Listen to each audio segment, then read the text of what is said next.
I've been thinking about irrelevance, about feeling irrelevant. And then it occurred to me that I hadn't asked the most obvious question. Irrelevant to whom? Because you can't just be irrelevant. You have to be irrelevant to someone or to something. And somehow I had skipped that part. I think there are periods in life when relevance is quite easy to understand. When your children are small, for example, there is absolutely no question whether you are relevant. Someone needs food. Someone can't find their trousers. Someone is bleeding. Someone needs to be picked up. Someone needs you to look at something extremely important that turns out to be a stone. You are relevant all the time. Possibly much more relevant than you would like to be. And then that changes. Children grow up, work changes, relationships change. The places where you used to have a function don't necessarily need that function anymore. And I think there is something quite disorienting about that. Because perhaps without noticing it, you have learned to understand your own existence through usefulness. Someone needs me, therefore I matter. Someone asks me something, therefore I have something to give. Someone notices what I made, therefore making it mattered. And then people stop needing you in the same way. And the silence can be surprisingly loud. I've felt that. I felt irrelevant. But irrelevant to whom? My children? Some of them perhaps. The art world? Probably. The internet? Almost certainly.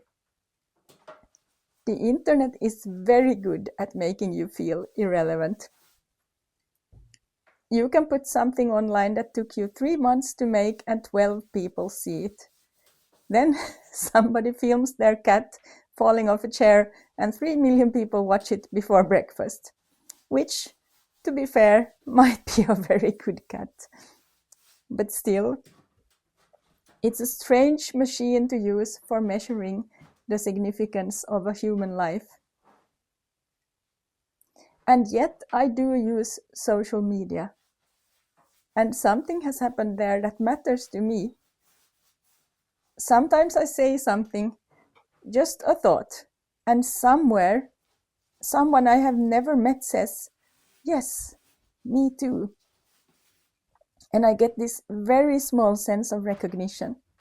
Not fame or success, just, oh, something left my head and reached another human being. I exist over there too. And I don't think there's anything wrong with that. I think we actually do need each other to some extent. We need witnesses. We need response. We need to know occasionally that something we said reached someone. We need to know occasionally that something we said reached someone. But there's a problem if that becomes the measurement, because then somebody else has the measuring stick. If being seen makes me irrelevant, what happens when nobody is looking? If somebody answering me makes what I said matter, what happens when nobody answers? Does the thought stop existing? Does the painting? Does the poem? Do I? And while I've been thinking about all this, I've also been doing very ordinary things. I've been painting walls. I've been painting floors. I've been sewing, working in the garden, moving things around in this old house. None of this is particularly important. I'm painting this wall gray. The world was not waiting for this wall to become gray. Nobody called and asked me to do it. There is no urgent cultural need for this particular shade of gray. But I wanted the wall gray, so I painted it, and now the wall is gray. There is something wonderfully concrete about that. I did something in the world, and the world is now very slightly different. Not better or transformed in some grand sense, just different, because I was here. The same thing happens when I sew. The needle goes through the fabric, then it comes back. Again, again, again. And eventually there is something there that wasn't there before. I like that. Maybe especially now. Because making something doesn't ask whether I'm relevant. The material doesn't care. The wall doesn't care how old I am.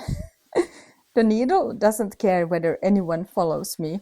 The garden certainly doesn't care.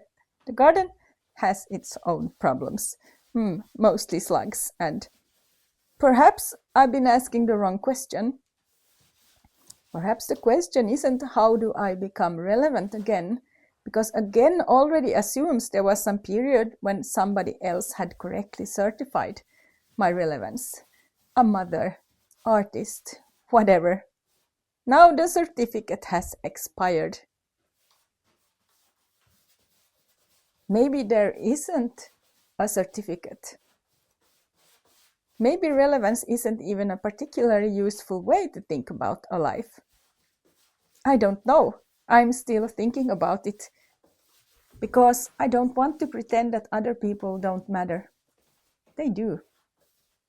I know what it feels like when somebody responds to something I've made.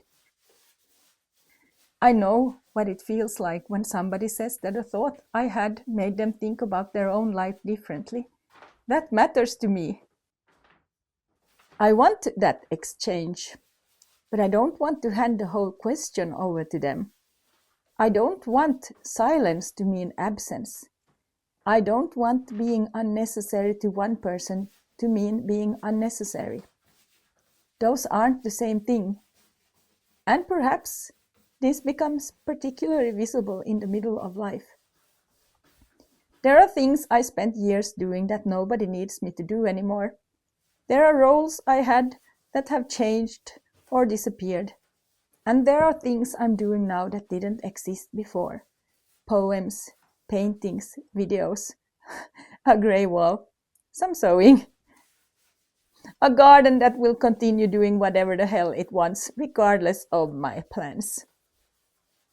Maybe that's enough for today.